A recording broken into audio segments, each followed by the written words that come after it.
먼저 임성택 법무법인 지평 대표 변호사님께서 ESG 글로벌 동향과 우리의 과제라는 제목 하에 말씀을 해 주시겠습니다. 임 변호사님 25분 시간을 드리겠습니다. 잘 부탁드립니다. 네, 안녕하세요. 법무법인 지평의 임성택 변호사입니다.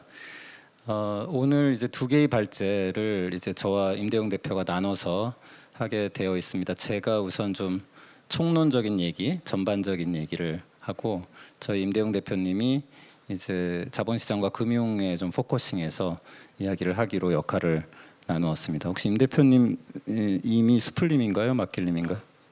그렇죠. 저도 수풀님입니다. 이제 환경과 친화적인 성씨입니다. 저희가 수풀 두 임씨가 이렇게 동시에 제가 발제를 하는 거는 보기 드문 일인데, 하여튼 환경활리몬과의 인연이 아닌가 생각이 됩니다. 시간이 짧아서 우선 ESG 관련된 좀 사례들과 글로벌 동향을 중심으로 말씀을 드리고자 합니다. 우선 제 얘기를 시작하기 전에 이제 여러분들 요즘에 KESG 혹은 K 텍소노미, 심지어 KRE100 이렇게 K를 붙인 ESG의 새로운 용어들이 이제 많이 나오고 정부 부처를 포함해서 한국형 ESG를 해야 된다라는 그런 논의를 많이 듣고 있습니다. 이 문제의식에 대해서 어떻게 생각하는지 우선 질문을 던지고 싶습니다. 이제 한국형 ESG가 과연 옳은가? 오늘 이야기를 하면서 저는 거기에 대한 이제 해답을 찾아 나가는 길이 되기를 바랍니다. 우선 ESG 개념이나 배경은 좀 제가 짧게 말씀드리고 사례나 규제 위주로 이제 말씀을 드리고자 하는데, 이제 ESG를 책임의 맥락 혹은 윤리의 관점에서 접근하는 흐름이 있습니다. 그래서 특히 ESG 할 때 S를 사회 책임으로 번역하는 제가 글들을 많이 보았는데, 실은 ESG는 책임의 맥락을 넘어서는 것이죠. 오히려 좀 다른 맥락이라고 생각합니다.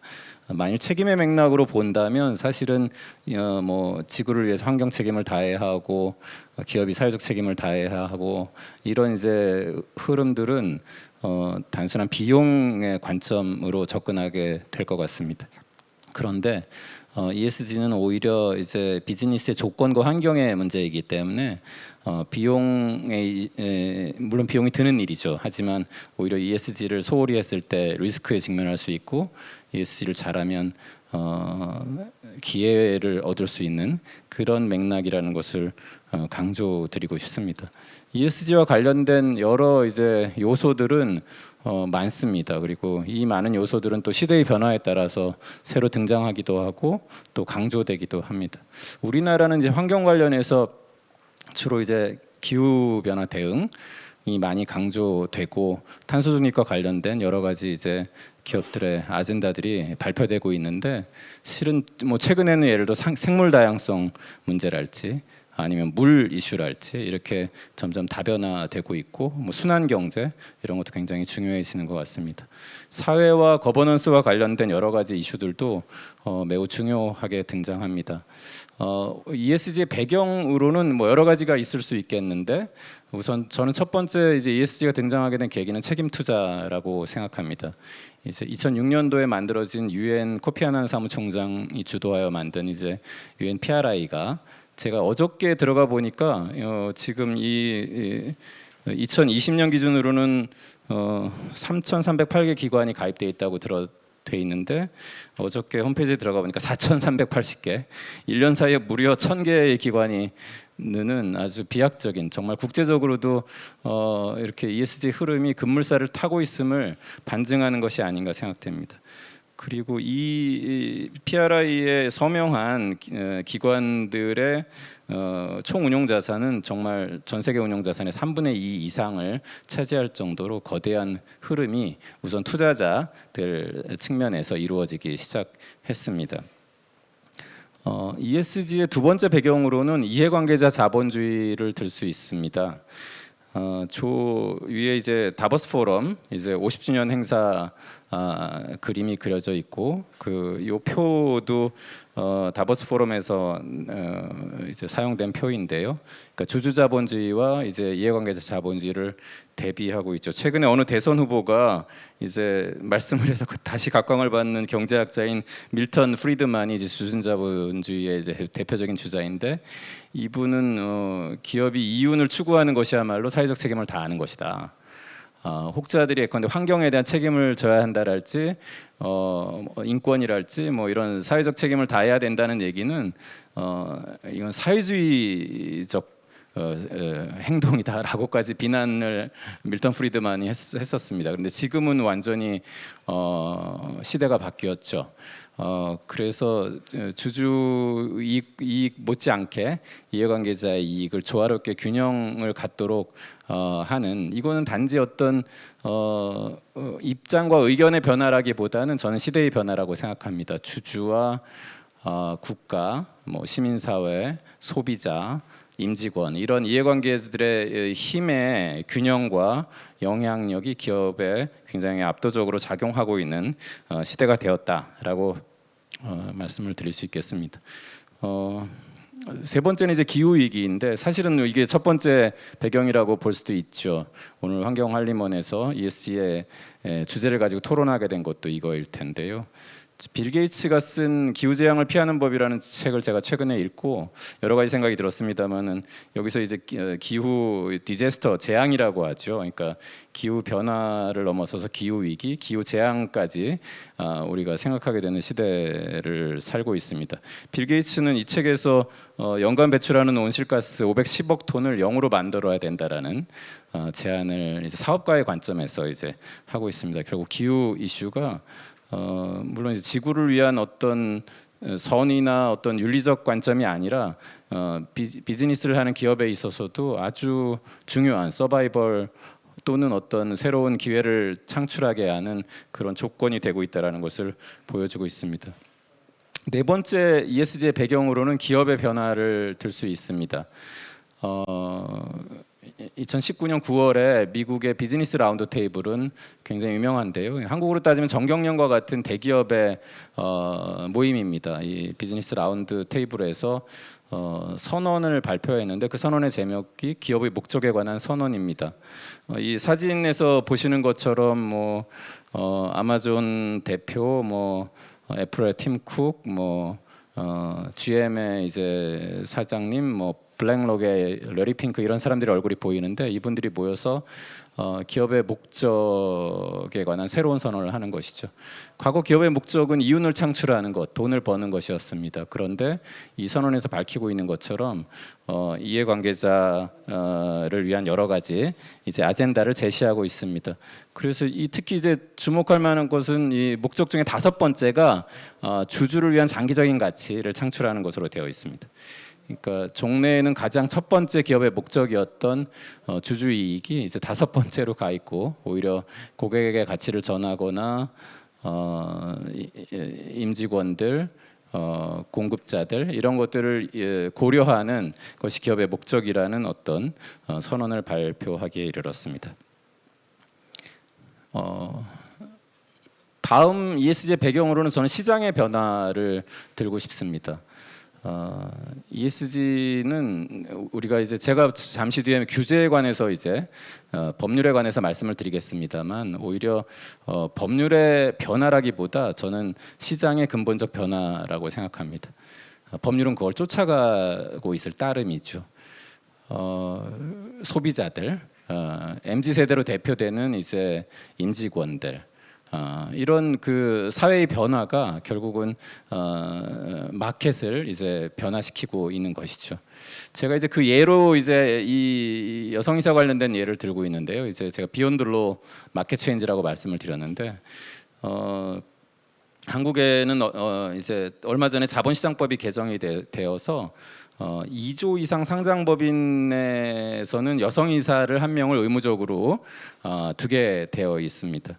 최근 미국 나스닥에서는 오히려 한 걸음 더 나아가서 다양성 이사라는 제도를 도입하고 있는데, 뭐냐면은 한 명은 이제 여성 성향을 가진 이사, 한 명은 이제 소수자를 대표하는 이사를 2명을 꼭 두라는 것입니다. 아까 이제 한국의 법에서는 이제 여성 이사라고 되어 있는데 이제 미국은 미국답게 예컨대 트랜스젠더랄지 이런 사람들을 포함해서 여성성을 가진 이사 한 명과 에이시안이랄지 아니면 흑인이랄지 장애인이랄지 이런 사람들을 대표할 수 있는 이사를 한 명을 두지 않으면 나스닥에서 퇴출하겠다라는 어떤 강경한 프로그램을 준비하고 있습니다. 그런데 이제 그래서 최근에 한국에서 이제 다양한 이 상장법인에서 여성 이사를 이제 선임을 하고 있습니다. 근데 뭐 7명 혹은 9명의 이사 중에 1명의 여성 이사를 선임하는 것은 오히려 쉬운 일입니다. 오히려 시장은 더 근본적인 변화를 요구하고 있는 것이죠. 법은 이렇게 1명의 여성 이사 혹은 2명의 다양성 이사를 요구하지만 시장은 좀 더 근본적인 변화를 요구하고 있습니다. 요 그 MSCI 요 자료는 이제 이른바 여성 지수라는 것인데요. 투자자들이 기업의 어떤 여성 비율, 여성 임원 비율, 뭐 여성 채용자 비율 이런 것들을 인덱스로 만들어서 그런 여성의 친화적인 기업에 더 우리는 적극적인 투자를 하겠다라는 그런 투자 모델입니다. 사실 여성 임원 비율을 늘리는 것은 오랜 시간이 걸립니다.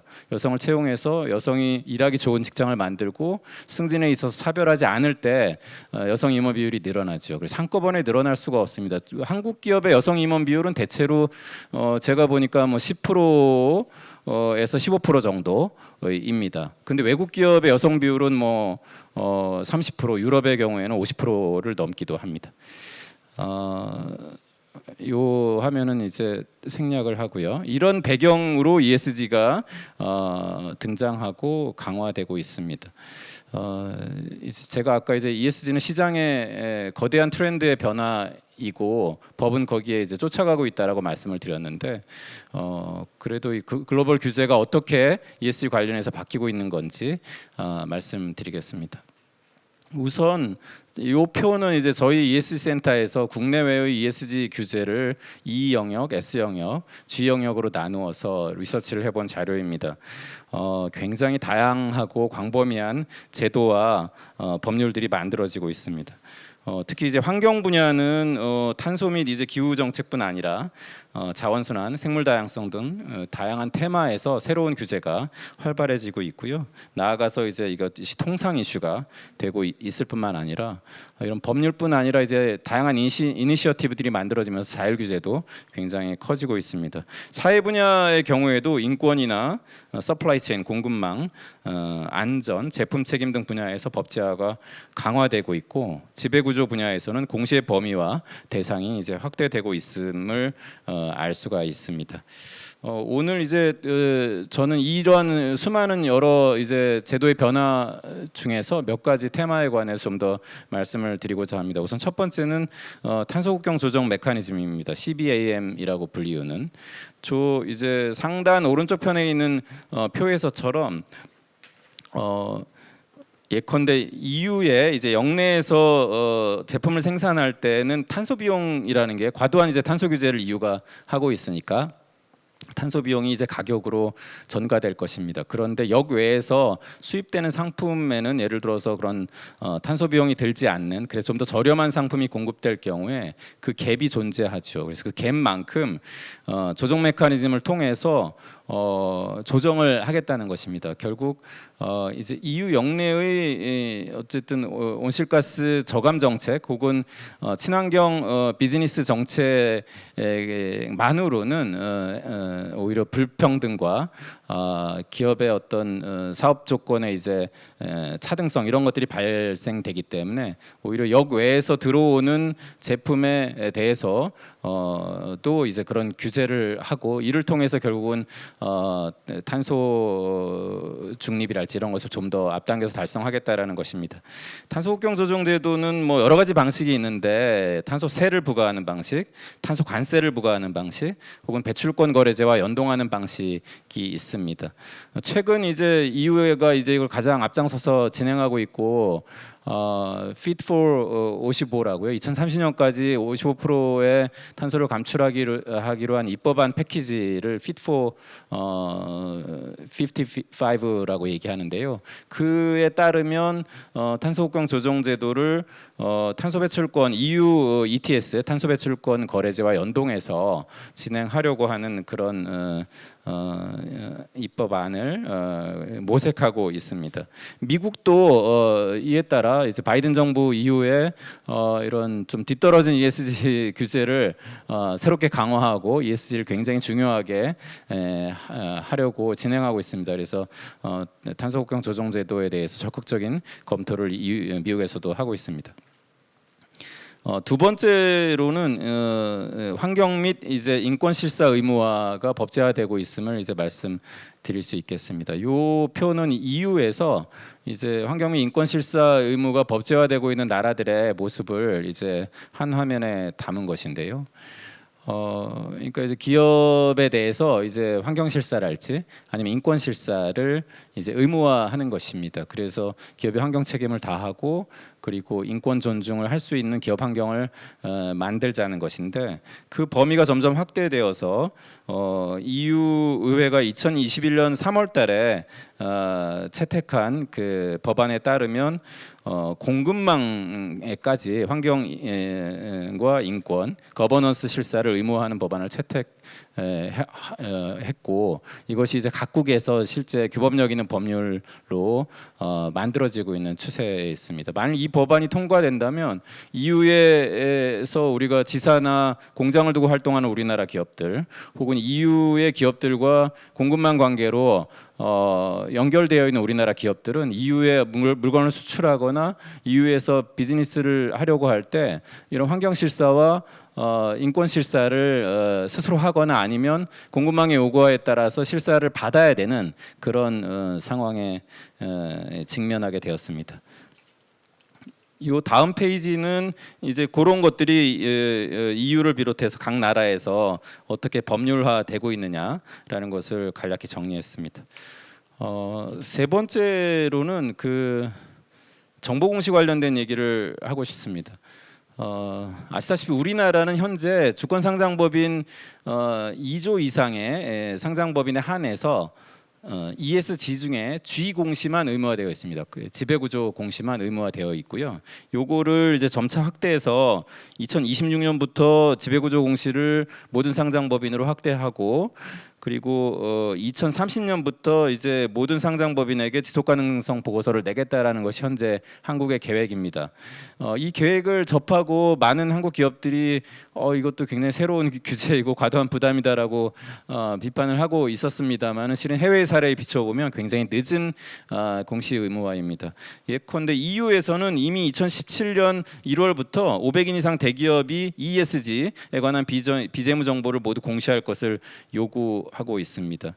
미국은 이제 트럼프 정부 때만 해도 ESG에 약간은 냉소적이었기 때문에 이런 규제나 정책이 이제 거의 없다가 심지어 뭐 파리 기후협약에 탈퇴하고 뭐 그런 행위를 하다가 이제 바이든 정부 들어서서 다시금 굉장히 ESG에 박차를 가하고 있습니다.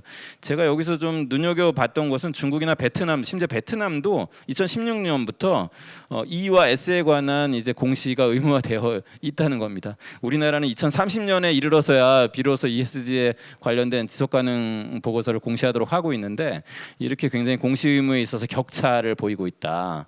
사실은 이 공시는 ESG의 시작입니다. 그래서 ESG 생태계에서 가장 핵심적인 역할을 차지하고 있습니다. 뒤에서 다시 좀 말씀을 드리겠습니다.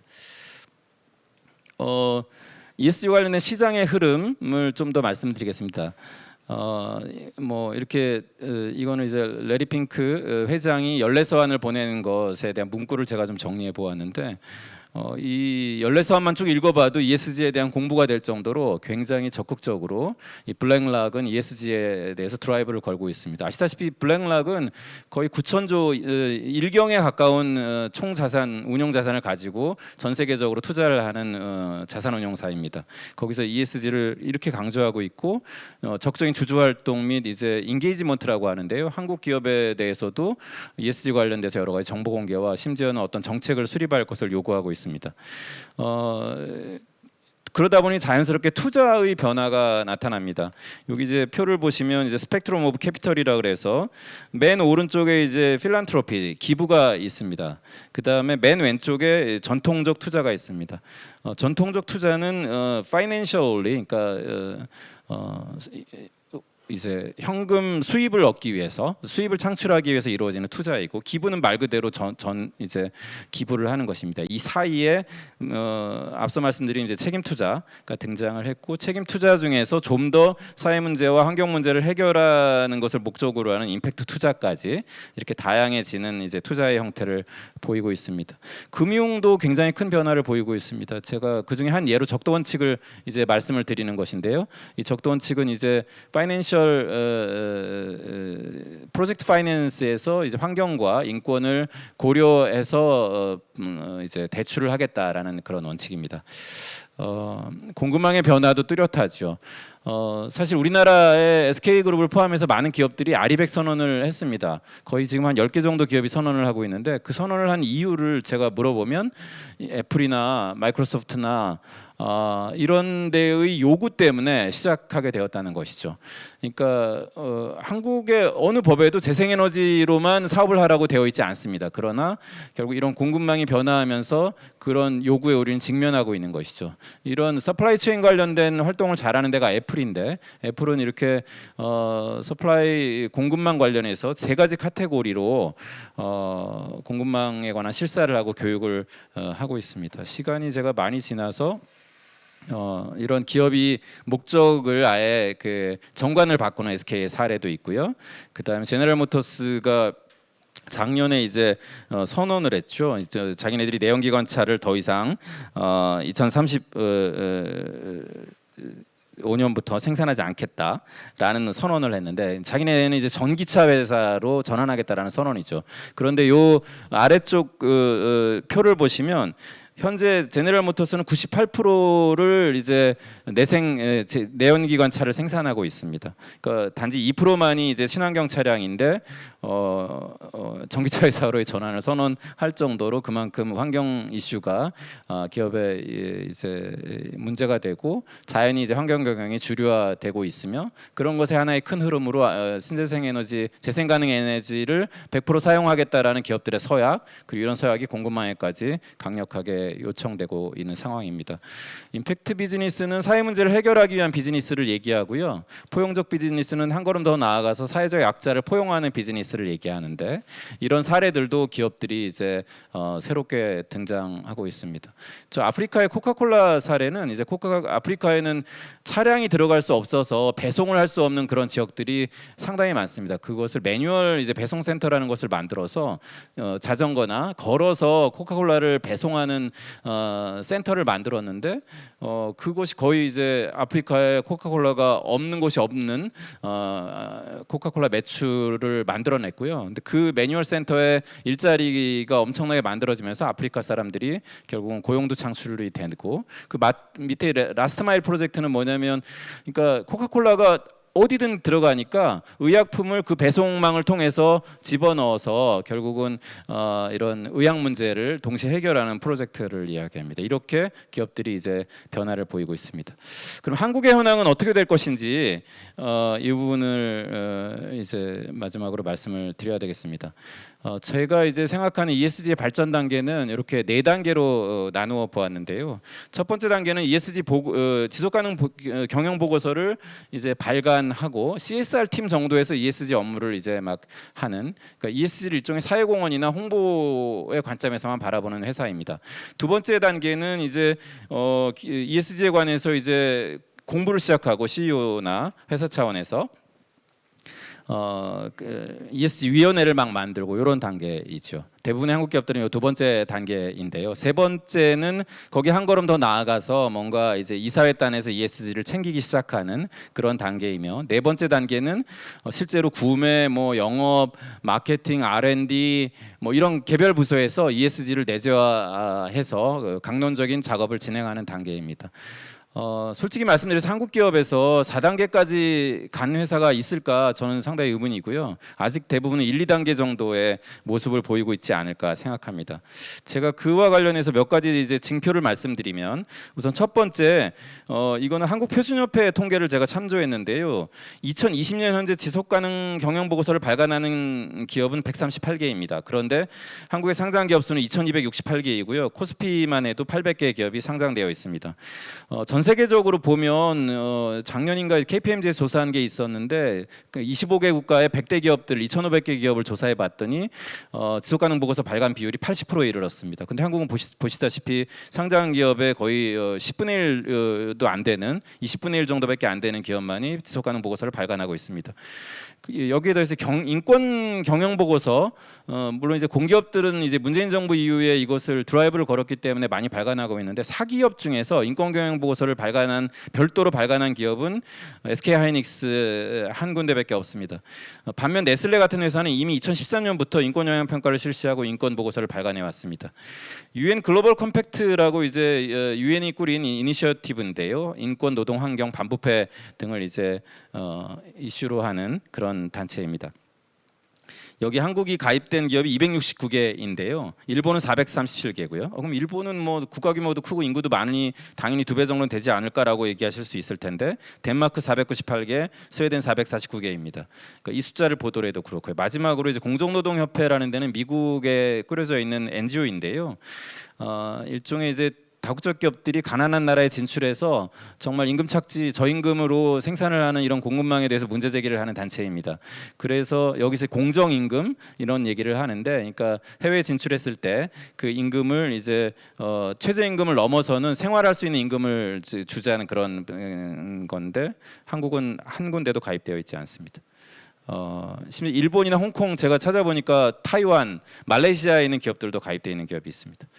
자, 마지막으로 이런 현황 속에서 ESG 과제에 관해서 말씀을 드리고 제 얘기를 마무리하겠습니다. 우선 정부의 역할이 중요합니다. 이제 KESG에 대한 질문으로 제가 시작했는데 사실 ESG는 글로벌 트렌드입니다. 자본주의의 패러다임의 큰 전환입니다. 그래서 사실 한국형 ESG라는 것이 어떤 의미가 있는가? 오히려 글로벌 스탠다드를 쫓아가지 못한다라면 유럽에 수출할 수 없고 미국에 공장 활동을 할 수 없는 그런 것이 이미 ESG의 이슈라는 것이죠. 그래서 그런 맥락에서 정부는 오히려 이해관계자 자본주의에 걸맞는 역할 그리고 생태계 조성을 위한 여러 가지 역할들을 해야 된다고 생각합니다. 그 중에 이제 인프라를 많이, 그건 아리백을 하고 싶어도 한국에서는 비싼 재생가능 에너지 요금과 뭐 현재 태양광이 3%밖에 안 되는 이런 수준에서 아리백을 하기가 쉽지가 않습니다. 그런 것에 관해서 결국 적적인 정책을 펴야 하고 인프라를 갖춰야 되는 것이 오히려 정부의 역할이고요. 예컨대 ESG 정보 공개를 제가 말씀드렸는데 예컨대 산업재해율 뭐 장애인 고용률, 육아휴직률 이런 거를 지속가능 발전소라는 데서 정부에 정보공개 청구를 했는데 정부가 정보공개를 하지 않았습니다. ESG 정보가 그만큼 민주적으로 투명하게 공시되어 있지 않는 것이죠.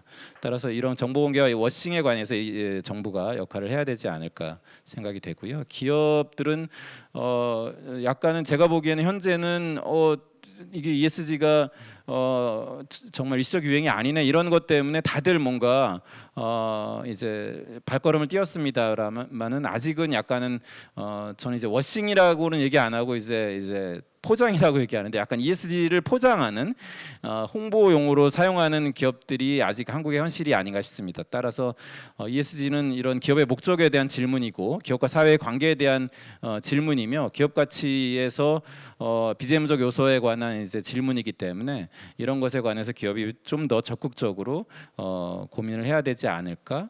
그래서 실은 ESG가 제대로 이루어지려면 제가 여기 이제 세부 과제로 말씀을 드렸는데 R&D를 할 때도 결국은 ESG를 고려해야 하고요. 구매할 때도 싸게 그냥 뭐 그렇게 저렴하게 사오는 게 능사가 아닌 거죠. 더 이상은 내가 구매한 물건이 어떤 뭐 테러 자금으로 사용되거나 이걸 분쟁 광물이라고 하는데 뭐 그런 이슈들에 대해서 자유롭지 않습니다. 생산에서도 마찬가지고요. 영업, 인사, 법무에서도 ESG와 통합된 컴플라이언스를 한다랄지 우리나라 예컨대 커뮤니케이션 팀들이 다 기업마다 있는데 커뮤니케이션 팀이 하는 일이 뭔지 물어보면 대관 업무입니다. 그런데 이제 ESG에 걸맞는 기업의 커뮤니케이션은 이해관계자 커뮤니케이션이 돼야 되는 거죠. 이렇게 ESG가 기업의 각 영역에서 내재화해야 될 그런 과제를 가지고 있다라고 말씀을 드리겠습니다. 시간 관계상 자세한 얘기는 다음 이제 임 대표님한테 바톤을 넘기고 제 얘기는 여기서 마무리를 하도록 하겠습니다. 네. 임 대표님 감사합니다. 귀한 말씀 잘 들었습니다.